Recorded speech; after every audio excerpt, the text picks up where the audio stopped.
The channel. मैं हूं आपकी दोस्त Ishita and again I am here with the new video. और जैसे हमारा बायोकेमिस्ट्री कंप्लीट हो चुका है, पैरासाइटो हमने अपना स्टार्ट कर दिया है। सो आज हमारा जो है हिस्टोपैथ भी कंप्लीट हो गया। आज हम अपना हिमैट शुरू करेंगे एंड हिमैट में मैंने आपको क्वालिटी कंट्रोल, लैब ऑर्गेनाइजेशन वाले सारे टॉपिक्स करा दिए थे। इरिथ्रोपोइसिस वगैरह सब कुछ करा चुकी हूँ मैं।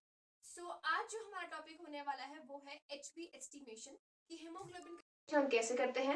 सो यस, अगर आप मेरे चैनल पे नए हैं तो please do subscribe the channel and let's get started with our today's video. सबसे पहले देखो, एग्जाम में इस टॉपिक को लेके आपसे क्वेश्चन पूछा जाता है। एचबी एस्टिमेशन आपको पेपर में आता है एंड 3 मोस्ट इंपॉर्टेंट मेथड्स आपको लिखने होते हैं। That is Sahli's method, cyan haemoglobin method और एक होता है आपका ऑक्सी हीमोग्लोबिन मेथड। ये 3 मेथड्स आपको लिखने होते हैं, बाकी की चाहे आप लिखो या ना लिखो। तो इन सबको तो हम डिस्कस करेंगे ही। नोट्स में आपको प्रोवाइड कर दूंगी, आपको नोट्स मिल जाएंगे। उससे पहले आपको आप हीमोग्लोबिन के बारे में जानते हो कि एचबी क्या है। पिगमेंट है जो हमारे आरबीसीज को रेड कलर इम्पार्ट करता है and iron containing haemoglobin pigment. ठीक है, ये सब आपको पता है इसके बारे में, क्या इसका फंक्शन है, ऑक्सीजन ट्रांसपोर्ट में हेल्प करता है। ठीक है, लेकिन इसका एस्टिमेशन हम लैब्स में कैसे कर सकते हैं, वो हमारे एक इंपॉर्टेंट चीज इसमें रहती है। तो वो चीज इसमें रहती है एंड बाकी का जो भी इंट्रो इस चीज को लेके है वो आपको नोट्स में प्रोवाइड हो जाएगा। दैट इज जस्ट बेसिक, जो आपको ऑलरेडी पता है। लेकिन जो हमारा मेन टॉपिक है हम उसका स्टार्ट करते हैं। तो मेथड्स क्या है एचबी एस्टिमेट करने के। सबसे पहले है कैलोरीमेट्रिक मेथड। इसको हम कैलोरीमेट्री पढ़ते हैं। ठीक है, कैलोरीमेट्री नहीं होता है। कैलोरीमेट्री कैलोरीज को मेजर करता है एंड कैलोरीमेट्री कलर हमारे पास होता है एंड कलर के बेसिस पे हम क्या करते हैं, एस्टिमेशन करते हैं। Chemical methods, gasometric method and specific gravity method. जैसे हमारे पास ये कैलोरीमेट्री है तो ऑब्वियसली इसमें हमारे पास कलर के बेसिस पे इसका वेवलेंथ जो हमारे पास कलर जो आएंगे, बेसिकली इसमें हम कलर के बेसिस पे क्या करेंगे, एस्टिमेशन करेंगे जो हमारे पास कलर हमें देखने को आएगा जब हम कोई रिएक्शन कैरी आउट करेंगे। केमिकल मेथड मतलब कोई भी केमिकल रिएक्शन करा के जो हमारे पास रिजल्ट्स देखने को मिलेंगे उसके बेसिस पे केमिकल मेथड रहेगा। गैसोमेट्रिक मेथड जो है वो ऑक्सीजन कितना कंजप्शन, ऑक्सीजन कंजप्शन के ऊपर बेसिकली बेस्ड होता है। ठीक है, नेक्स्ट है स्पेसिफिक ग्रेविटी मेथड। ऑब्वियसली ये जो हमारे पास सैंपल है उसकी स्पेसिफिक ग्रेविटी को कैलकुलेट करके जो मेजरमेंट्स होंगी उससे हमारे पास क्या है, एचपी को एस्टिमेट कर सकते हैं बाय दिस मेथड। अब इसमें जो हमारे पास कैलोरीमेट्रिक मेथड है उसमें हमारे पास बेसिकली 2 तरह के आगे सब मेथड्स रहते हैं। एक होता है विजुअल मेथड, एक होता है फोटो इलेक्ट्रिक मेथड। अगर विजुअल मेथड की बात करी जाए तो विजुअल मतलब कि जो हमें दिख रहा है, जो हम उसको क्या करेंगे फिजिकली एग्जामिन कर रहे हैं, तो उसमें आता है आपके पास Sahli's method and oxy haemoglobin method. ठीक है, और अगर हम आइसोइलेक्ट्रिक की बात करें तो आइसोइलेक्ट्रिक में आता है साइन हीमोग्लोबिन मेथड। ठीक है, तो ये बेसिकली ये 3 है तो मैंने को डिवाइड कर दिया, बाकी इनमें और भी आते हैं वो आपको नोट्स में मिल जाएंगे। लेकिन हाँ, ये 3 चीजें जो हम 3 मेथड पढ़ेंगे वो किसके अंडर आते हैं वो चीज मैं आपको इसमें बता रही हूँ। एंड इसके अलावा हमारे पास ऑटोमेटेड मेथड्स भी होते हैं। ठीक है, ऑटोमेटेड आपको पता है हमारी लैब्स में मशीन्स प्रेजेंट होती है, एनालिसिस प्रेजेंट है, ऑटोमेटेड एनालिसिस जो हमारे पास क्या है, सैंपल को प्रोसेस करते हैं और उसमें जो प्रिंसिपल हमारे पास होता है इम्पिडेंस, इलेक्ट्रिकल इम्पिडेंस के ऊपर वो बेस्ड होता है। तो इम्पिडेंस के बेसिस पे वो क्या करता है, हमारे पास अलग अलग वैल्यूज देता है और आपके पास प्रिंटेड रिपोर्ट्स आपके पास आती है। ठीक है, तो दैट इज ऑटोमेटेड मेथड जिसका आपको आइडिया होना चाहिए क्योंकि ये हमारी लैब में होता है एंड ये आपके पास इंस्ट्रूमेंट्स में आता है, लैब इंस्ट्रूमेंट्स में। ठीक है, लैब इंस्ट्रूमेंट्स में जहां तक मुझे याद है मैंने ये टॉपिक करा दिया हुआ है आपको, आप जाके प्लेलिस्ट चेक कर लेना, जो हमारे पास पैथोलॉजी की प्लेलिस्ट है उसमें देख लेना। तो अब हम बात करेंगे सहालीज मेथड की, oxy haemoglobin method and cyan haemoglobin method की। अब सबसे पहले हम करेंगे सहालीज मेथड की बात। आपने देखा होगा आपके जो हिमैट लैब होती है उसमें सहालीज अपरेटस प्रेजेंट होता है। पहले हम क्या करते थे, सहालीज मेथड के थ्रू ही एचबी एस्टिमेशन करते थे। लेकिन जब से हमारे पास ऑटोमेटेड मशीन्स आ चुकी हैं तो हम ऑटोमेटेड मेथड से ही उसको क्या करते हैं, कैरी आउट करते हैं। क्योंकि सहालीज मेथड के जहाँ एडवांटेजेस है वहां से काफी डिसएडवांटेजेस भी हैं एंड उसमें काफी एरर्स भी हमें देखने को मिल सकते हैं। तो अब हम डिस्कस करते हैं सहालीज मेथड में आपको इक्विपमेंट्स की क्या क्या जरूरत है। सबसे पहले है Sahli's haemoglobinometer, Sahli's pipette, stirrer and dropping pipette. ठीक है, एंड रिएजेंट की अगर बात करी जाए तो N/10 HCl and distilled water. तो ये सब चीजें आपको रिक्वायर्ड है। अब अगर हम इसके मेथड के ऊपर हैं कि हम इस एस्टिमेशन को करते कैसे हैं, तो आपने देखा होगा जो साइज अपैरेटस होता है। ठीक है, सबसे पहले हम क्या करेंगे, N/10 HCl इसमें ऐड करेंगे। जो हमारे पास HB ट्यूब होगी उसके अंदर N/10 HCl ऐड करेंगे 2G की जो मार्किंग होती है वहां तक। ठीक है, 2G की मार्किंग तक हमने डाल दिया N/10 HCl। अब उसके बाद हम डालेंगे अपना सैंपल हम with the help of Sahli's pipette लेंगे, 20 माइक्रोलीटर सैंपल लेंगे एंड उस 20 माइक्रोलीटर सैंपल को हम एसिड वाले ट्यूब में ऐड कर देंगे। अब हम उसको 10 मिनट्स तक अनडिस्टर्ब रख देंगे। ठीक है, उसके साथ हम बिल्कुल भी उसको डिस्टर्ब नहीं करेंगे। हमारे पास जो सोल्यूशन बना हुआ है हम उसको अनडिस्टर्ब रखेंगे 10 मिनट्स तक। अब 10 मिनट्स के बाद हम उसके अंदर क्या करेंगे, डिस्टिल वाटर ऐड करेंगे ड्रॉप वाइज, ठीक है। अब आप उसके अंदर drop wise distil water add करोगे। अब डिस्टिल वाटर हम तब तक ऐड करते हैं जब तक कि हमारे सोल्यूशन का कलर और जो हमारे ग्लास अपैरेटस, आपने देखा होगा ऐसे हमारे पास सहालिस अपैरेटस कुछ ऐसे जैसा होता है, मुझे भी मतलब ऐसे होता है। यहाँ पे आपके ब्राउन कलर ये ग्लास होता है, ठीक है। एंड यहाँ पे आपने अपनी वो HB मीटर की ट्यूब डाली होती है। तो डिस्टिल वाटर हम तब तक इसमें ऐड करेंगे जब तक कि इस सोल्यूशन का कलर यहाँ जो ग्लास लगा हुआ है उसके बिल्कुल उसके जैसा ना दिखना शुरू हो जाए, ठीक है। जब तक हमारे सोल्यूशन का कलर ग्लास कंपैरेटर से मैच नहीं करेगा तब तक डिस्टिल वाटर हम उसमें ऐड करेंगे। एंड जिस मोमेंट पे हमारा जो सोल्यूशन का कलर है और ग्लास का जो कलर है वो मैच हो गया, वो हमारे पास कोई अपना जो HB है उसकी एस्टिमेशन देगा, मतलब उसकी क्वांटिटी हमें बताएगा कि हाँ कितना HB उसमें प्रेजेंट है, ठीक है। तो ये इस तरह से हम सारी इस मेथड कैरी आउट करते हैं। लोअर मेनिस्कस से हम जो है HB एस्टिमेशन की वैल्यू लेते हैं। अब बात आती है एडवांटेजेस एंड डिसएडवांटेजेस की। अब मैं अगर एडवांटेजेस की बात करूं तो सबसे पहला ये है कि इजी है, क्विक है, इनएक्सपेंसिव है, ज्यादा हमें इसके ऊपर कॉस्ट इन्वेस्टमेंट नहीं करना होता है, इसमें कोई टेक्निकल एक्सपर्टीज की हमारे पास जरूरत नहीं होती है। लेकिन अगर डिसएडवांटेज की बात करें, अगर हमें मैक्सिमम कलर चाहिए तो हमें इस टेस्ट को कैरी आउट करने के लिए ज्यादा टाइम चाहिए, ठीक है। एंड उसमें अब इसमें जो सेकंड डिसएडवांटेज ये है कि जो हमारा ग्लास का कलर है और जो सोल्यूशन का कलर है उसको मैच करने में आपको वेरिएशंस देखने को मिल सकती हैं। एंड जरूरी नहीं है कि आपको बिल्कुल एग्जैक्ट कलर उसमें देखने को मिले।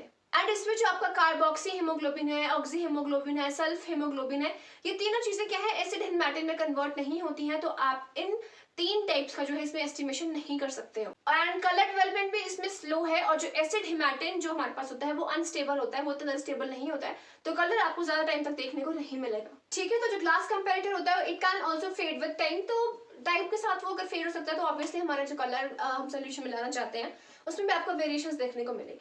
अब बेसिकली इसका प्रिंसिपल क्या था, देखो जब हमने N/10 HCl जब हम उसमें ऐड करते हैं, ठीक है, तो इसमें ऐसा होता है कि जो हमारा हेमोग्लोबिन है वो एसिड हेमाटिन में कन्वर्ट हो जाता है, ठीक है। तो एसिड हेमाटिन ही जो हमारे पास कंपाउंड है वो हमें बेसिकली HB एस्टिमेशन में हेल्प करता है। अगर हमारा एसिड हेमाटिन ही स्टेबल नहीं है तो हमारा जो कलर कंपाउंड है वो भी स्टेबल नहीं रहेगा एंड आपको वो ज्यादा टाइम तक देखने को नहीं मिलेगा, तो हमारे रिजल्ट्स जो है वो काफी वेरी कर सकते हैं टाइम टू टाइम, मतलब विद इन सेकंड्स हमारे रिजल्ट्स जो है वो वेरी कर सकते हैं। तो ये तो हो गया सालीज मेथड, ठीक है। एंड जब आप प्रैक्टिकली इसको करोगे ना तब ये चीजें ज्यादा समझ में आती है, क्योंकि थ्योरेटिकली तो मैं आपको बता रही हूँ, लेकिन जब तक आप प्रैक्टिकली इस चीज को परफॉर्म नहीं करोगे तो जब आपके प्रैक्टिकल स्टार्ट होंगे, जब आपको कॉलेज में प्रैक्टिकल्स कराएंगे तो आपको ज्यादा इजिली समझ में आएगा। अब नेक्स्ट जो हमारा है वो है साइन मिथेमोग्लोबिन मेथड, मतलब HB एस्टिमेशन जो हम करेंगे। तो सबसे पहले साइन मिथेमोग्लोबिन में क्या होगा, प्रिंसिपल इसका ये है कि जब ब्लड में हम इसमें हम एक सोल्यूशन ऐड करते हैं, जैसे हम उसमें N/10 HCl यूज कर रहे थे, इसमें हम यूज करते हैं ड्रैपकिंस सोल्यूशन, ठीक है। तो ब्लड में हमने ड्रैपकिन सोल्यूशन डाला एंड जब ब्लड और ड्रैपकिन सोल्यूशन हम लेंगे तो उससे क्या होगा, जो पोटेशियम साइनाइड है वो HB के साथ कंबाइन करके साइन मिथेमोग्लोबिन बनाएगा एंड जब फर्दर साइन मिथेमोग्लोबिन जो है वो पोटेशियम साइनाइड से एक्ट करेगा तो वो बनाएगा साइन मिथेमोग्लोबिन, ठीक है। पोटेशियम साइनाइड HB से मिलके मिथेमोग्लोबिन बना रहा है एंड अगेन वो पोटेशियम साइनाइड से मिलके साइन मिथेमोग्लोबिन बना रहा है। तो बेसिकली ये है, एंड साइन मिथेमोग्लोबिन को हम बेसिकली इसमें एस्टिमेट करते हैं इन स्पेक्ट्रोफोटोमीटर। स्पेक्ट्रोफोटोमीटर में इसकी एब्जॉर्बेंस को देखते हैं कितने वेवलेंथ पे हो रही है एंड इसके थ्रू हम ब्लड को जो है HB को है सारी फॉर्म्स में कन्वर्ट कर सकते हैं, एक्सेप्ट सल्फ हीमोग्लोबिन को हम इसमें एस्टिमेट नहीं कर सकते हैं। बाकी हम कार्बोक्सी मिथेमो एंड ऑक्सी को इसमें कर सकते हैं, कैलकुलेट कर सकते हैं।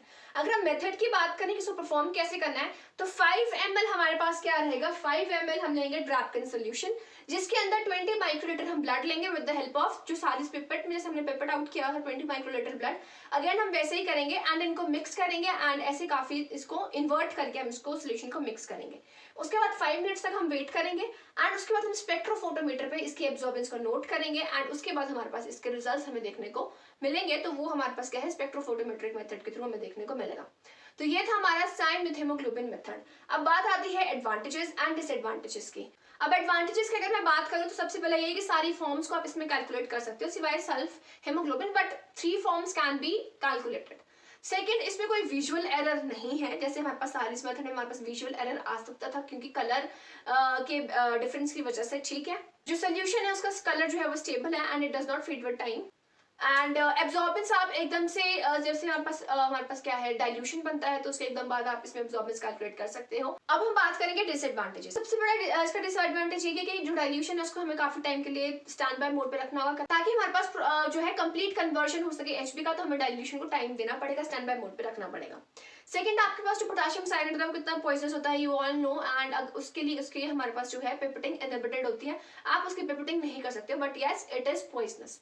एंड अगेन अगर प्लाज्मा में एब्नॉर्मल प्रोटीन्स प्रेजेंट है, फिर हाई ल्यूकोसाइट काउंट है, तो टर्बिडिटी आपको देखने को मिलेगी जो आपके कैलकुलेशन में थोड़ा इंटरफेरेंस कर सकती है। तो ये तो हो गया हमारा साइन विद हीमोग्लोबिन मेथड, लेकिन इसका एक और इंपॉर्टेंट चीज आती है कैलकुलेशन, कि आप इसमें कैलकुलेशन कैसे करोगे, क्योंकि हम इसमें स्पेक्ट्रोफोटोमेट्रिक मेथड देख रहे हैं, तो इसमें आपको एक फॉर्मूला याद रखना है कि उस फॉर्मूला के थ्रू क्या करते हैं हम एचबी एस्टिमेशन करते हैं, ठीक है। तो उस फॉर्मूला को अगर हम यूज करेंगे तो आपके पास एचबी कैलकुलेट हो जाएगा बाय दिस मेथड। तो जो फॉर्मूला हम इसमें यूज करते हैं कैलकुलेशन के लिए वो होता है, देखो Hb in grams per dL, gram percent में उसको मेजर करते हैं, तो हम क्या करेंगे, absorbance of test sample divided by absorbance of standard, ठीक है, into concentration standard into dilution factor upon 100। तो ये फॉर्मूला हम यूज करेंगे और हमारे पास एचबी एस्टिमेशन जो है, मतलब एचबी की वैल्यू हमारे पास आ जाएगी, नोट्स प्रोवाइड हो जाएंगे, डोंट वरी, उसमें आप ज्यादा इजीली देख पाओगे एंड समझ भी पाओगे। अब जो लास्ट मेथड हमारे पास है वो है ऑक्सी हीमोग्लोबिन मेथड। तो इस मेथड में देखो हम क्या यूज कर रहे हैं, ब्लड लेंगे, ammonia solution, blood and ammonia solution लेते हैं, ठीक है, एंड रेडिश पिंक कलर इसमें देखने को मिलेगा जिसकी एब्जॉर्बेंस को हम स्पेक्ट्रोफोटोमीटर में कैलकुलेट करते हैं एंड उस बेसिस पे आपको रिजल्ट्स मिलेंगे। अगर बात करें मेथड की तो अगेन 20 माइक्रोलीटर हम ब्लड लेंगे एंड सोल्यूशन क्या है, अमोनिया है, तो 20 माइक्रोलीटर ब्लड को हम अमोनिया में लेंगे एंड अगेन उसको मिक्स करेंगे, इन्वर्ट करेंगे एंड उसकी एब्जॉर्बेंस को कैलकुलेट करेंगे, जो उसका रेडिश पिंक कलर आता है उसको हम बेसिकली इसमें कैलकुलेट करते हैं। तो ये तो हो गया इसका पूरा method. And advantages and disadvantages की बात करी जाए, अगर एडवांटेज की बात करी जाए तो ammonia is much safer than Drabkin, क्योंकि ड्रैपकिन हमारे पास पॉइजनस था, लेकिन अमोनिया एज सच पॉइजनस नहीं है, it is safer to use, ठीक है। तो ये क्या करेगा, हमारे पास अमोनिया ज्यादा सेफर है यूज करने की, एंड इसमें हम मैक्सिमम ब्लड की फॉर्म्स को कैलकुलेट कर सकते हैं, ठीक है। प्लाज्मा बिलिरुबिन इंक्रीज है तो हमारे रिजल्ट्स पे कोई इफेक्ट नहीं पड़ेगा। डिसएडवांटेजेस अगर मैं बात करूं तो अगेन अगर हमारे पास वही प्रोटीन है या फिर ल्यूकोसाइटोसिस है तो हमारे पास टर्बिडिटी देगा एंड इंक्रीज्ड एब्जॉर्बेंस हमारे पास आएगी, तो उसमें रिजल्ट्स वेरी कर सकते हैं। एंड इसमें सेल्फ हीमोग्लोबिन फॉर्म जो है ब्लड एचबी की वो मेजर नहीं होती है, एंड इसका जो स्टैंडर्ड है वो भी एज सच ज्यादा स्टेबल नहीं है, ठीक है। तो यही था हमारा आज का टॉपिक एंड तीनों मैथड्स हमने डिस्कस कर लिए हैं, किसमें क्या है, किसके क्या एडवांटेज और डिसएडवांटेजेस है।